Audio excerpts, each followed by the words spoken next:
Welcome everybody to Big Case World, where we talk about everything and anything. Today we have Miss Steph, who's an inspiring author. So Miss Steph, if you want to introduce yourself and how long you've been writing for and what's coming down. Okay, well, hi, I'm Steph. Please don't ever use my government name. I will be highly offended if you do.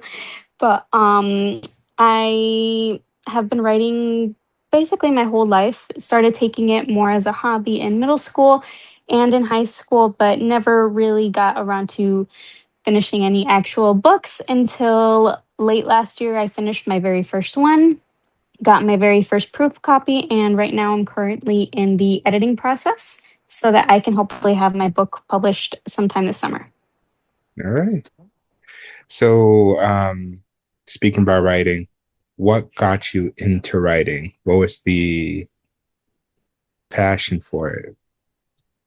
I am a little bit of a daydreamer. That's the thing. So I was never really good at school. And in like history, English, any other class, I would kind of be listening, but I wouldn't be fully listening in my head. I kind of had stories going on.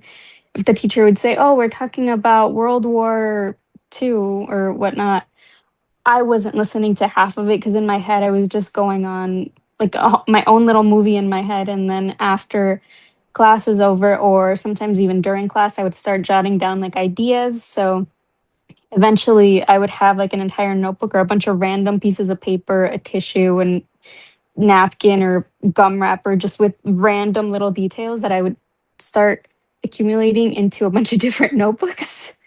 So that was kind of how that started a little bit. Okay. Do you still have those notebooks or they're like long gone? No, those are long gone. I'm talking like years and years ago. Sometimes even like in my own math notebook, I would have, for example, like my homework, a couple notes, and then oh, one random thing here on my calendar, something there, or just so on. It was just chaos. But I honestly wish I could have kept some of those notebooks. That would have been actually pretty fun, or at least the papers. But I don't have any of that anymore. Do you still like jot down some ideas from time to time when they come Oh, to I you or do. Yeah, but now I'm at a point where I do it in my notes Mhm. app. I do it on my notes app. I will do it on my actual notebooks. Sometimes I'll even write it on my hand if I don't have like any paper on me at the moment. But I usually Mhm. have my phone. So right now my phone is actually filled with a whole bunch of half started notes with just a bunch of different random ideas. So what do you generally gravitates towards? Do you do like romance? Do you do thrillers? Do you do mysteries, fantasy? Well, mostly in what I've written so far have gravitated towards a bunch of different stuff. I know in high school I started a sci-fi book that never got to happening. I also started a sort of middle grade fantasy, Hmm. which was inspired by a Pinocchio retelling with Attack on Titan. Make that what you will, because that Interesting. made perfect sense in my head. That was actually the story that got me pretty far in the writing contest. So that there was that. But right now, the story I'm mostly focusing on is contemporary romance. And I am also doing a YA adventure fantasy that I have not talked about yet with anyone other than like a couple friends. Okay. Um, so that Pinocchio Attack on Titan. Tell me more about that because that's really interesting. Would you call yourself a huge anime fan or obviously everybody's a Disney Oh, person, so no, I'm a huge, huge, huge anime fan. I started watching anime before I even knew what anime was.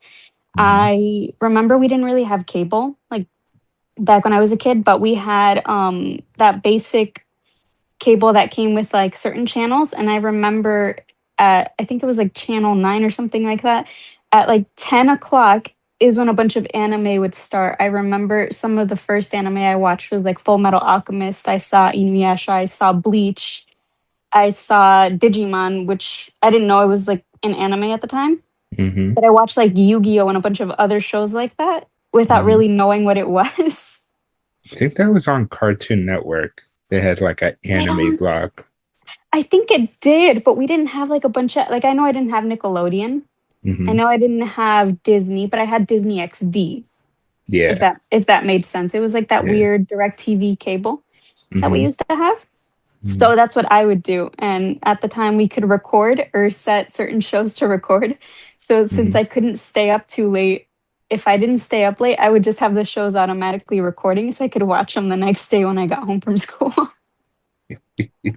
Yeah, I used to watch Yu-Gi-Oh! And Digimon. Digimon. I was more of a Digimon fan than a I Pokemon fan. Yeah, I think I only watched like maybe 2, 3 seasons of Pokemon, but Digimon, I watched almost every single season that they ever did. And just, yeah, I'm a huge anime fan. I haven't watched a lot of anime lately just because Hmm. either I read or I'm like reading the subtitles or Hmm. I can't keep up. And I've been getting annoyed that a bunch of anime keeps getting canceled after 1 or 2 seasons, and Hmm. I just get so sad. So I've been sticking to reading the mangas a lot more often than not. Digimon has like a four movie series on like Tubi, Yes, I which I know. haven't watched yet. I haven't watched it. I'm behind on my anime. I think the last anime I saw was maybe a year or two ago. I haven't seen Mhm. anything lately. Wow. Yeah, well, that's interesting. Pinocchio and Attack on Titan.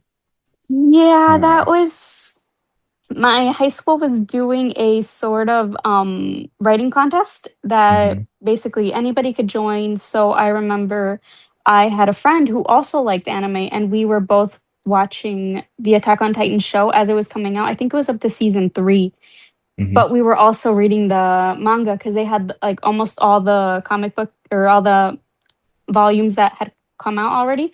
We had Hmm. them in the library at school, so we were reading that at the same time.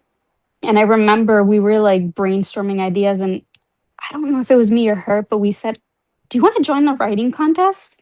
Because we were just like, "Oh, what if there was like an anime or like a book with that came out with like this and this and this and this?" Hmm. And we just ended up coming up with like a little blurb of like the story, and we're like, you know what, let's do it. So we just started writing the story. We came up with an entire like backstory, kind of, you know how in Attack on Titan like the titans basically fall from the sky and Hmm. all of that. We had a similar idea, but it was the Jagara and whatnot. And the main character, I'm pretty sure her name was Lagari Melis. She was basically from like the slums. She was like the biggest troublemaker. She was known for crying wolf, basically making up lies like, oh, um, the Jagara are coming. Oh, there was a break in. Oh, there was a breach in like the walls or whatever. So people eventually stopped believing her Hmm. until one day there actually is a break in. There's a break in, and she starts screaming for help, but nobody comes to listen. Hmm. And there are different levels of the Jagara that existed. So there there is one specific one that is a shapeshifter. So he gets to change his appearance and everything. And Ligari, it runs down an alley. I can't remember. This was over 10 years ago, but if I remember correctly, she runs into this one character who basically curses her in a way. So every single time she continues to tell another lie, she's going to keep transforming into like this monster form of a Jagara where it starts off with like her hands like starting to morph and transform. Then it starts with like her neck, then her skin, and every single time she lies, because she's a liar, she just keeps turning more and more and more until it becomes permanent. And the Hmm. only way to stop it is to basically figure out where the Jagara came from in the first place. So she goes off on a journey and she leaves the actual town and goes off into the barren desert Hmm. to figure out what is actually happening. And then she finds out that Jagara aren't really what they were meant to be from other people. And she starts wondering what is actually happening. This has nothing to do with the history and everything we were told. And yeah, we didn't win the contest though. That's you should definitely write that, like put that on. I think I still have some of the notes probably like in my Google Docs, but yeah, I remember after we wrote that, even one of our teachers that had already published a book, he came up to us like after we did a live reading because we did it during school. So Hmm. we were all sent to the auditorium, and then there was like a bunch of group of like freshmen, like sophomores, juniors, seniors, like everybody was just mixed in. Hmm. And we read it, and I remember I was a senior leader, so some of the kids that I had for like that were my freshmen that I Hmm. helped during their gym class came up to me. They're like, hey, we're gonna go back today for like the second thing because I have this other class that is going to see the auditions or like the writing stuff. Are you gonna keep going? Like what actually happens next in the story? And See? that was like a huge moment for me. And I remember one of the teachers even told us he's like, "Have you guys ever considered like publishing this? Like, have you ever thought about maybe finishing like this story that you did into an actual book?" And we started thinking, we're like, "Yeah, that would actually be pretty cool." So we started asking questions and everything. But indie publishing wasn't a very big thing at the time. Right. This was like back in like 2014, 2015. So Hmm. traditionally published authors were a lot bigger, and I was 17, she was 16, so it was kind of just we're like, this is kind of hard. This is a lot harder than we think it is. Like a bunch of other big time authors had a harder time getting published, so Hmm. we kind of just gave up on it. But yeah, we always kept that in the back burner. And since we both used to draw, we both came up with like a bunch of like anime style characters for the actual like series, and it was Hmm. actually pretty cool. I think we came up with maybe 4 or 5 different um Jagara like hybrids. We came up with her monster form, and then we came up with like the shapeshifter. We came up with like his actual appearance, and we started coming up with other stuff. But yeah, that kind of just went on the back burner, and we never really went back to it anymore. I mean, with the explosiveness of indie authors and manga's popular now than it's ever been before. I would say Yeah, definitely go for it. Bring it up yeah, and we see. might, but for now, I just right now I was mostly focusing on like kind of doing my own thing because it Hmm. was like an idea that was started from me and her, so it doesn't really seem like fair to kind of Right, do it right, on right. my own. I would Hmm. want to do it with the original person that helped me Yeah. come up with the idea because it doesn't really Mhm. seem fair for me to take credit or like No, take definitely. change it up when it was kind of a both of us type of situation. Mhm. No, no, no, definitely, definitely.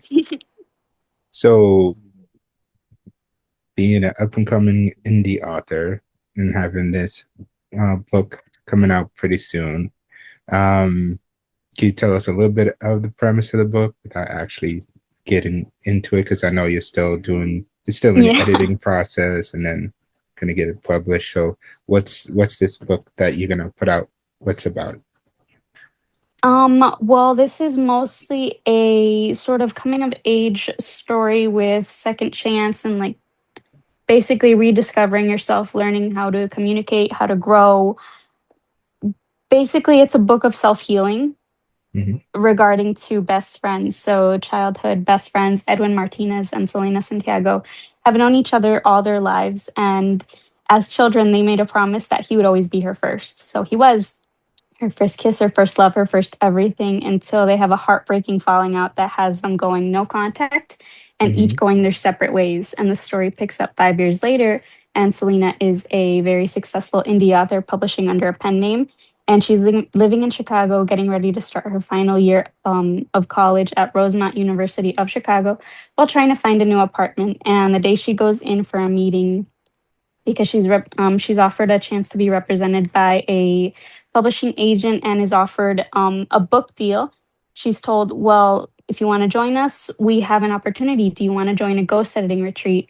And she's curious, so she goes in. She finds out more about the meeting, and she's meant to exchange feedback back and forth with an anonymous editing partner for 6 months and exchange feedback before they go on a ghost editing retreat 6 months later.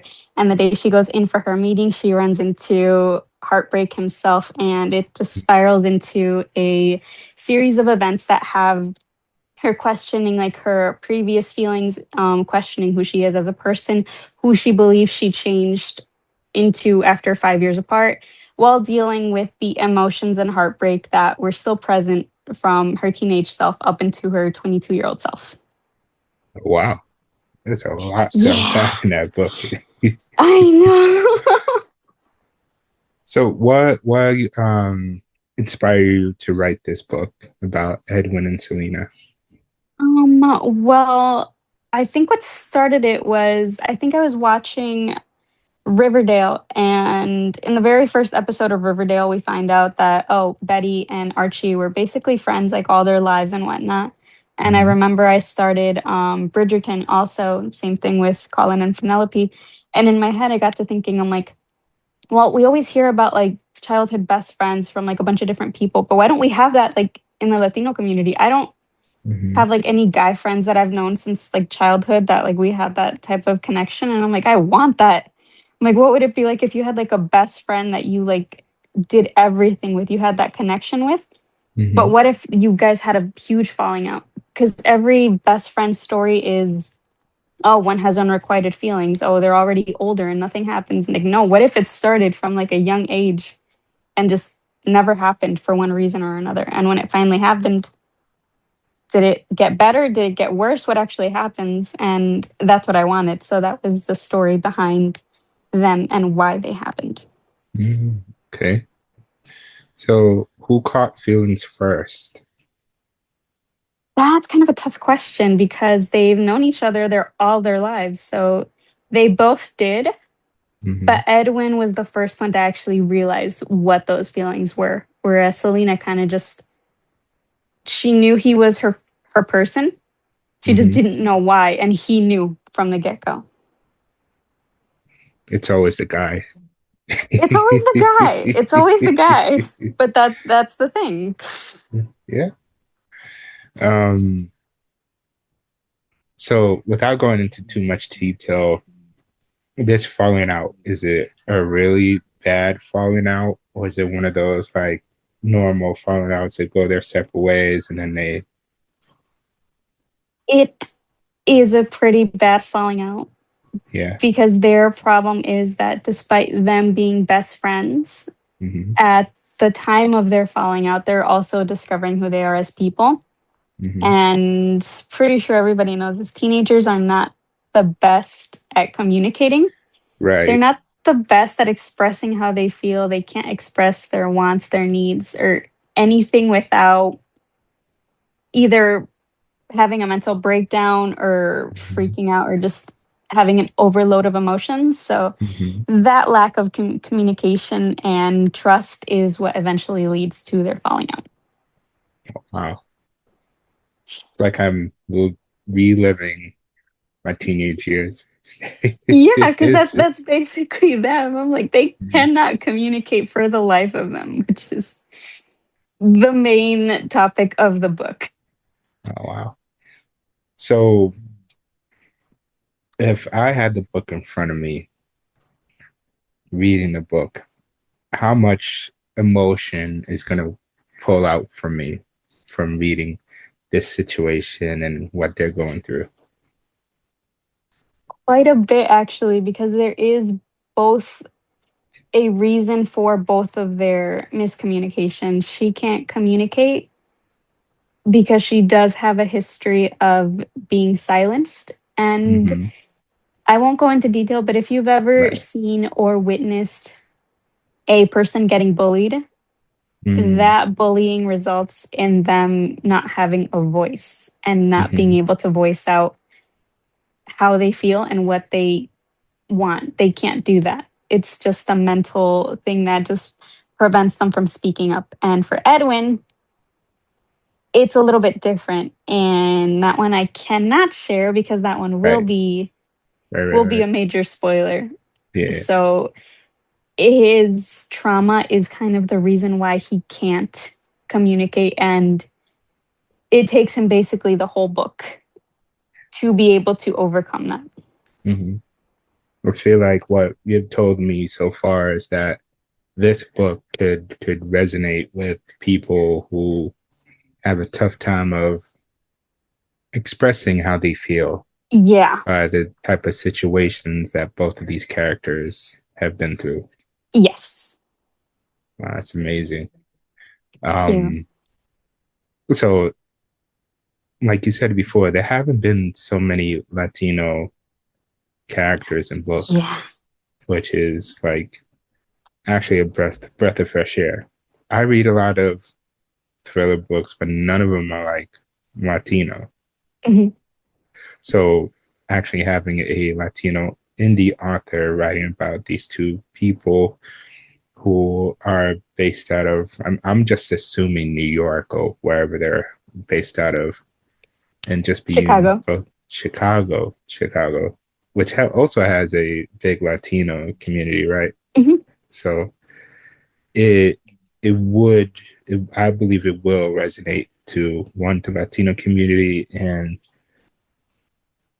like minorities in general, because we don't see that a lot. Yeah, and that's exactly my goal because Illinois, Chicago specifically has a really wide variety of Latinos that are underrepresented, Hmm. and that was probably the most important thing for me. So the entire majority of the main cast, including the two main characters, the main side characters, are all Latino with the exception of one, but they're all Hmm. different types of Latino. You have Selena, who's Mexican.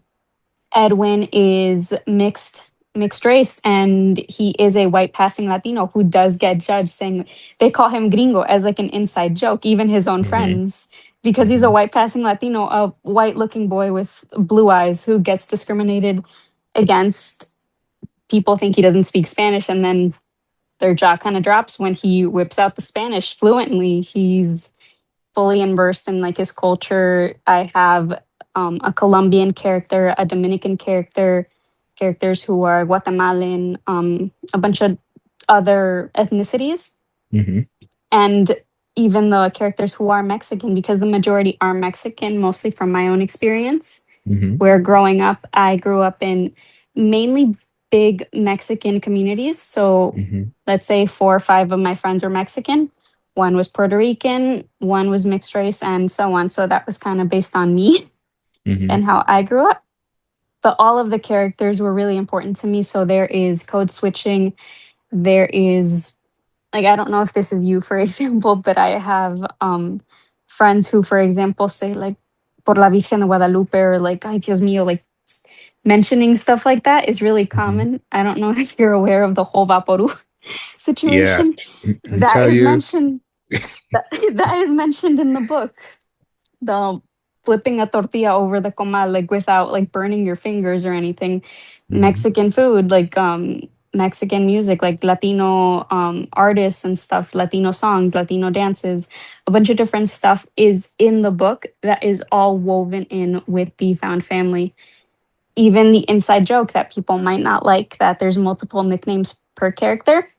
But Yep. if you're Latino, one single person can have at least 9 or 12 from their Hmm. family alone. So it's very the book is basically a love letter to the Latino community because Hmm. it's what I wanted. I don't want to see Latino characters that, oh, their last name is Latino. Okay, their last name is Martinez. They have like an American name, or oh, they are from this country, but they don't ever speak like an ounce of like the language. Oh, Hmm.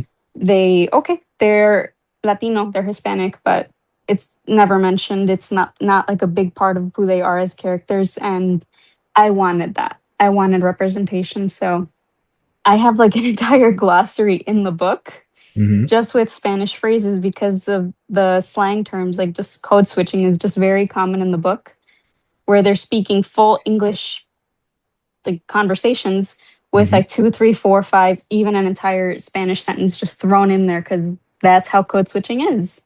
Like I don't think about it. I don't just say, "Oh, can I have?" I forgot what it's called. It's like, "Oh, can I have the tortilla? I need it para llevárselo acá." Just Hmm. like that. That's basically how I speak, and I wanted that for other Latinos. No, and it's just what I love about this is just, you know, during this time what we're going through, Mhm. just insane. Um, this type of representation for all Latinos, Mexican, I'm Puerto Rican, um, wherever it this would I would be proud to read this book. Like there's something for me like, oh great, there's actual book that would also explain the whole, like you said, code switching, which would help other people understand, you know, why do people use rapu? Why do Spanish people use vapor rapidu?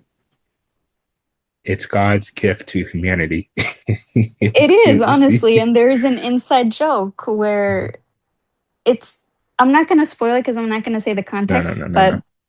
one of the characters does get hurt, like his hand is like bleeding. He has a nurse tells him, "Oh, he needs stitches," and he just goes, "I'm fine. There's nothing.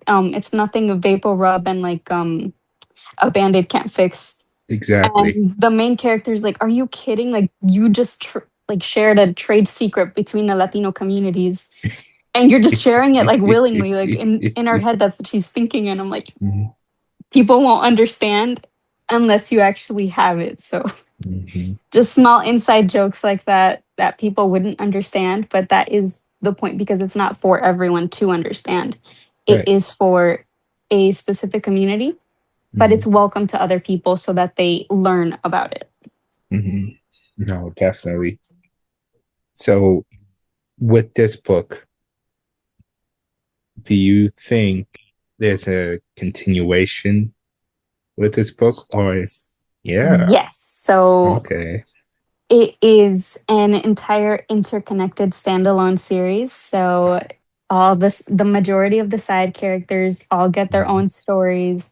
And as mhm, each book goes on, there will be more representation. So there will be more Argentinian characters, there will be Cuban, there will be Venezuelan, there will be Ecuadorian, Chilean, and a mhm, bunch of other people that I want to represent mhm, in each of the books continuation. And the main character will always be some type of Latino, even if they end up with someone of a different race, someone of a different ethnicity, a different appearance, different gender.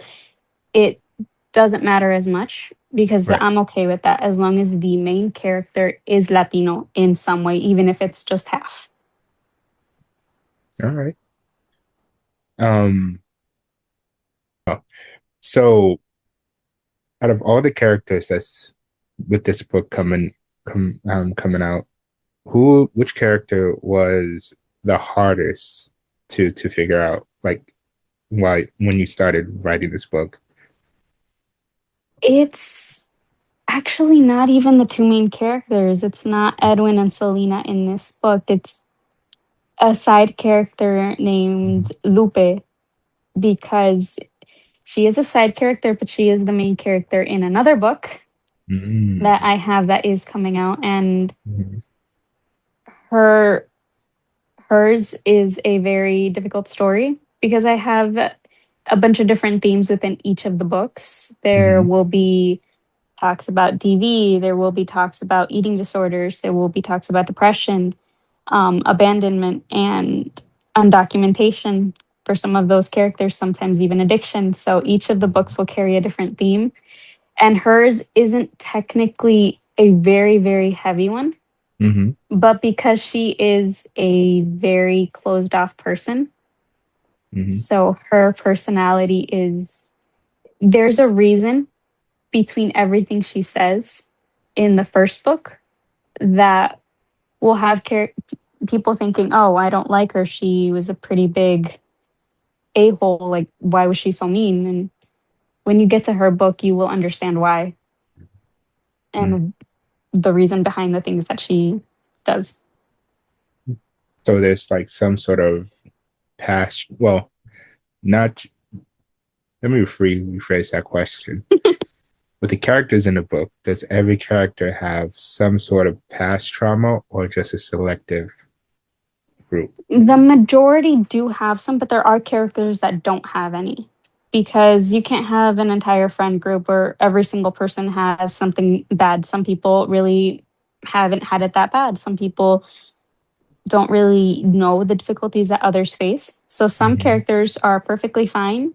Some just have just struggles with mental health, which Hmm. do come into play for their characters. Wow. So you really go deep dive into the whole culture because, Oh, yeah. you know, as as Latinos and minority, we have some sort of past trauma, mental, Yeah. physical disorders, all that stuff.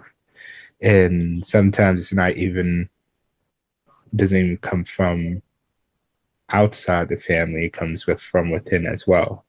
Yeah. And generational trauma is a very big thing. So that is one of the topics that is discussed in the first book, and it does come Hmm. back in later books, Hmm. but in different extents.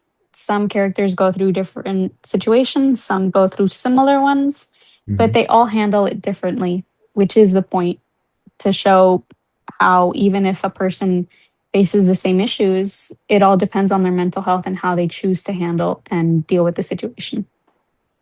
All right. And what is one thing that you want people to get from this book, to learn from this story? You don't have to fit a certain standard. You don't have to fit a certain standard. You don't have to let other people define who you are. You choose that. You decide when you're ready. You decide what is okay, what your boundaries are. But it's also about learning that having trauma is okay, Hmm. having pain is okay. But having trauma isn't an excuse for your actions. Right. And that is mainly the focus of the book, learning to communicate and Hmm. learning to accept that you are not okay, but Right. also learning to accept that others aren't guilty for the trauma that you endured. Wow. Well, sounds like a heavy book, but yet people are going to learn a lot. I think people are going to learn a lot from these characters and also from themselves by, being like the fourth wall from this, from Yeah, what they're seeing. yeah. So, out of all the characters from this upcoming book, which one's your favorite? Which one? I I know. have several, but I think my favorite one would be a side character named Damien, who is Hmm. Dominican, Hmm. because he is obsessed with telenovelas. He is not Hmm. ashamed. He has a habit of, when novelas aren't really good on TV, he has a habit of orchestrating situations around him Hmm. to give himself entertainment. And he's the oldest character of the group. He's 29 versus the other characters who are like 21, 22, 25, and Hmm. so on. So to have the oldest character in the group be the most unhinged and be the most chaotic was probably one of my favorite things to do, because a lot of guys don't do that. They're like, "Oh, I'm not watching telenovelas." No, he's like, "Why are you watching it without me?" Like with his popcorn, just waiting for his show to be on. So Right? he was my favorite. We all lived like obviously we had that one telenovela that was the guilty pleasure, and then you have the rest of them that you watch with your family. Exactly. And that is him. And he makes it a point where in the book he does say a quote that the quality of telenovelas has declined over the last couple of years, which is why he Mhm. starts manipulating his friends and people around him to give himself entertainment because he can't get it from TV. I thought that was a funny character to write about. He was so funny. It's just he was hilarious, but I can't tell you like No, no, one no, of my favorite scenes without spoiling the entire book. no. That's something that we need to go pick up the book and read it. So out of this book, how much do you get your ideas from like personal experiences or personal experience with family, friends, just in general? A good majority, actually. Like I did do deal with a little bit of bullying back when I was younger. I Hmm. have dealt with miscommunication in relationships and internal struggles, but a lot of it is based on my loved ones. I do have a loved one who was severely bullied, Hmm. which is a lot of the inspiration behind Selena's situation Hmm. and who she ended up changing into. Edwin's situation was based on a friend and a bunch of other characters. Their trauma and their situations were based on people that I have seen. Like the character who deals with undocumentation Hmm. was also based on like family, loved ones, friends who have dealt with the situation. So there is a lot of it, but there are some moments that are mostly fiction. Right. Uh, so, couple last questions. Let's start with Edwin. Describe him in one word. And I use a phrase. Sure. He's more of a act first, apologize later. Okay. Same for Selena.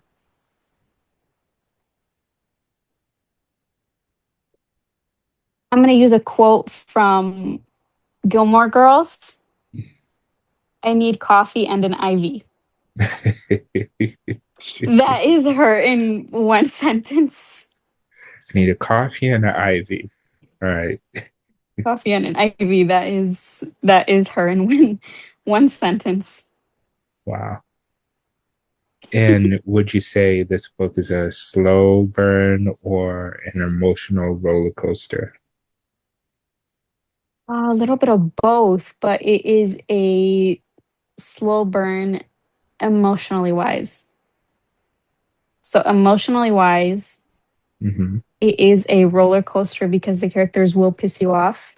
They will get you Mm, annoyed and they will make you want to rip your hair out from the miscommunication.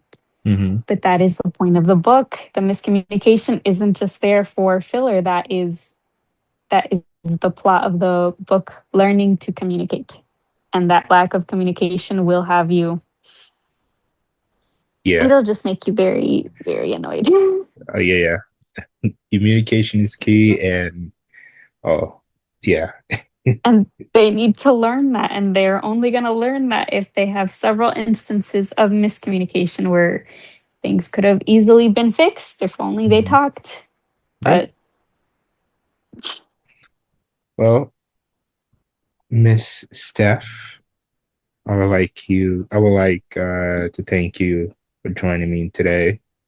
This has been a lot oh, to unpack about the book, but I'm looking forward to reading it.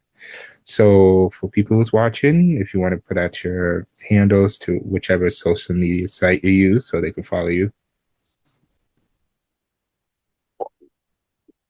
well, my problem is that I tend to forget I have other forms of social media because Hmm. my main account is on TikTok. So my main account is Steph Gutierrez, which I might change to my author name or I might keep my actual name. We don't know yet, but that is my main account. I do have my other stuff on the link in my link tree for my bio on there.